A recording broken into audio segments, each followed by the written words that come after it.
Olha, às vezes na vida nós estamos tão chateados e oramos, nos consagramos, nos prostramos diante de Deus, até a nossa alma fica apegada ao pó, mas de tão derrotado que nós estamos.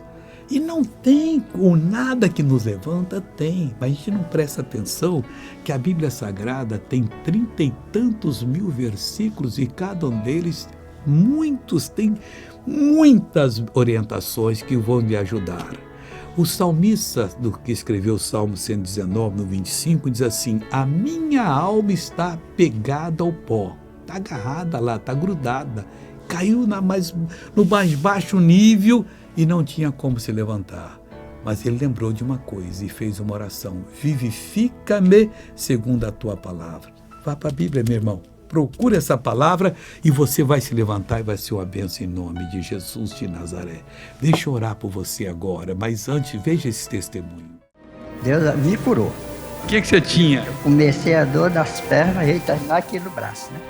Estava aí há muito tempo? Estava aqui há muito. Quanto tempo? Aqui ele está com uns 2 anos. 2 anos. 5. Mas em tudo, quando começou, eu estava com 5 anos, né? 5 anos. E o que esse está impedindo o seu braço de fazer? O braço não me coçava, né? Não via. Mal pegava o pente. Mas isso aí agora. E as pernas? As pernas, tá boa. Tá boa também? Então pode, em nome de Jesus. Que coisa linda, pessoal. Olha, eu vibro fazer a obra de Deus. E é uma obra linda, missionário. Somos gratos pelo servo que o Senhor Deus levantou. Olha, agora vamos orar. Pai, a nossa alma pode estar pegada ao pó. Nós podemos estar, ó Deus, quase inseparáveis da derrota.